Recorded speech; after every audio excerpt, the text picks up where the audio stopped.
During the early years of the psychedelic-fueled turbulent 60s, there were many great revolutions in society, culture, and across the world, and fashion was not immune to the changing styles. The 1960s saw an increase of that hot culture, influential fashion designers, and outside-of-the-box thinking. From bold designs and short hemlines to asymmetrical lines, all these styles were unlike any previous and more conservative decades. And during the 60s, really tall fashion boots were revived by many designers to extremely wide popularity, and these boots were embraced by British mod culture that was really influencing the entire world as a whole. Shout out to Austin Powers. And as these boots were slowly taking over the fashion world, a discotheque near Cannes, France named Whiskey a Go-Go, which was known for being one of the very first bars to replace live music with records selected by a disc jockey, hired girls to dance to entertain the crowds. And these girls were named and called go-go dancers. And this was the genesis of the super popular craze of go-go dancing and go-go boots all through the 60s. And soon after, the very first American discotheque opened in West Hollywood and licensed the name of Whiskey a Go-Go, where they had young women wearing miniskirts, dancing in platform or cages suspended high above the dance floor. Then in 1964, French designer André Courreges introduced a thoroughly modern and futuristic collection he called his Moon Girl look. The collection featured A-line skirts and dresses, monochromatic color palettes, and clinically white color schemes, and his take on the popular fashion boots at the time, which were mid-calf white, flat-heeled boots, originally made out of leather. They took the world completely by storm as they jumped from the haute couture to mainstream fashion. It prompted many reproductions using vinyl and PVC, and because they were popularized by these go-go dancers as they wore them in the cages and on the dance floors, they started to be referred to as go-go boots. And soon young women across the nation and the entire world started dressing like these dancers with the go-go boots and the mini skirts, and it set the entire go-go boot trend ablaze. And these go-go girls and these go-go boots became synonymous not just with these women, but as a symbol of female liberation and the carefree lifestyle that was sweeping the nation and youth culture. And as the 60s rolled on, year after year, the height of these go-go boots increased higher and higher and higher, different colors, many different variations, tons of different brands. And what really cemented these boots in pop culture history is in December of 1965, Nancy Sinatra, Frank Sinatra's daughter, released the song "These Boots Are Made for Walking." And she performed this song in her go-go boots, and it peaked in the charts in January as #1. And this song really captured the look and the feel of the 60s and became a female empowerment anthem and really just pushed these go-go boots into superstardom. And by 1967, go-go discotheques were popping up across America, and an estimated 8,000 go-go dancers were working, mostly aged 18 to 21, making anywhere from $125 to $200 per week. And adjusted for inflation, that's about $1,100 to $1,800 today's money. But what goes up must come down, and through the 70s, discotheques went out of fashion, and most of these dancers either retired or continued dancing in other forms of dancing, and the go-go boots followed that same fate and slowly fell out of fashion until today, this year, when American bootmaker Nick's Handmade Boots brought back the trend when they introduced not just go-go boots, but the world's most durable go-go boots of all time. So what are these boots? Well, the brand is Nick's. The style is the go-go boots. They weigh 3 pounds, 7 ounces. They retail for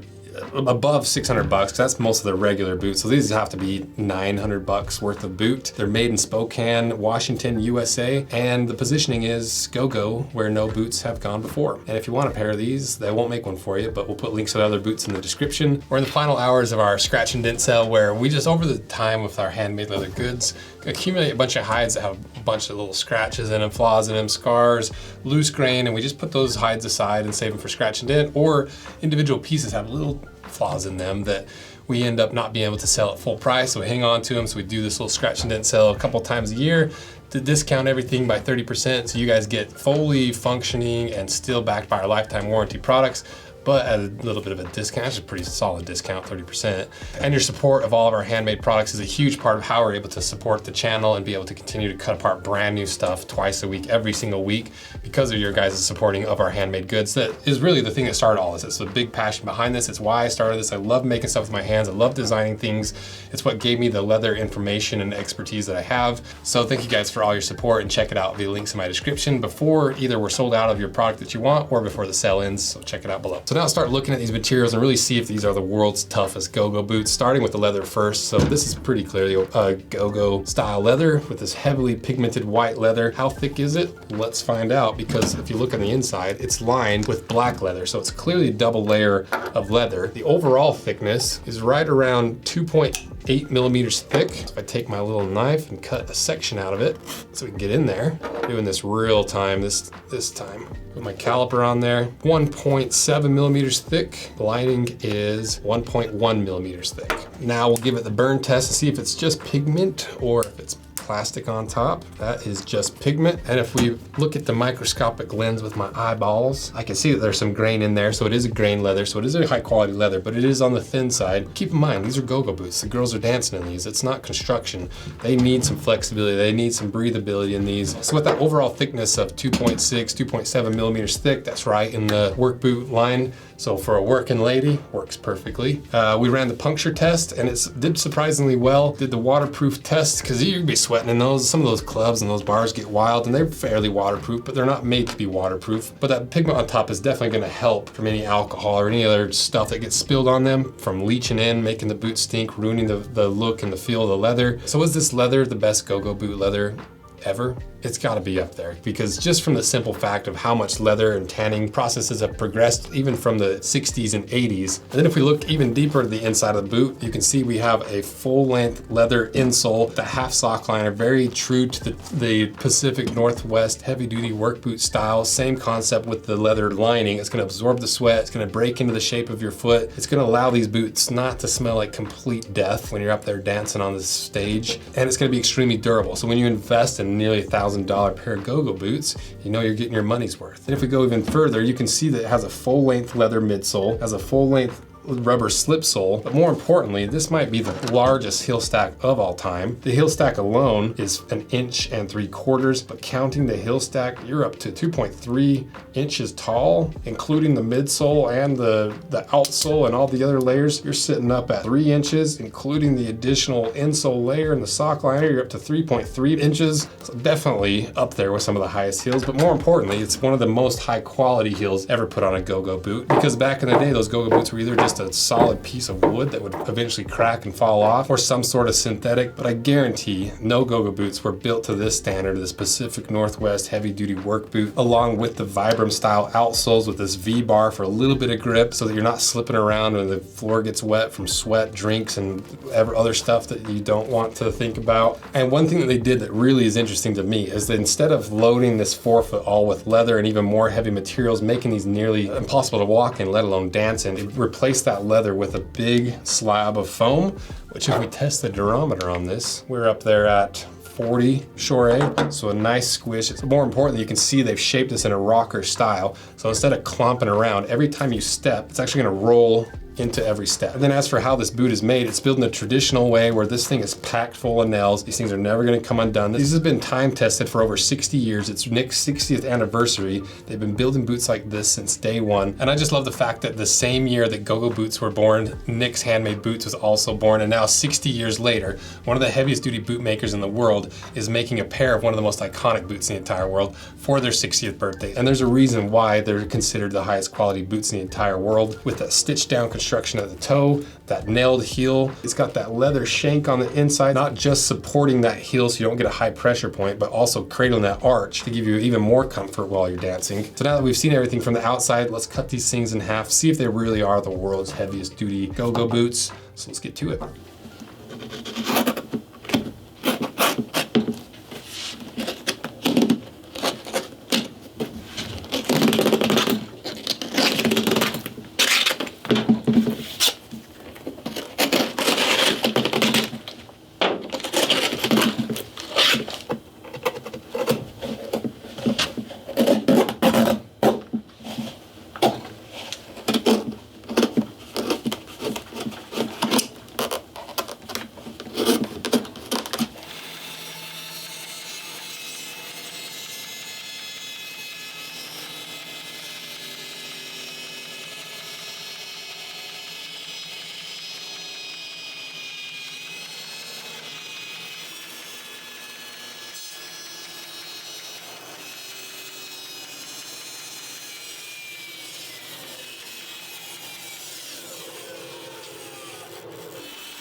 All right, we got it cut in half. So let's see what's inside.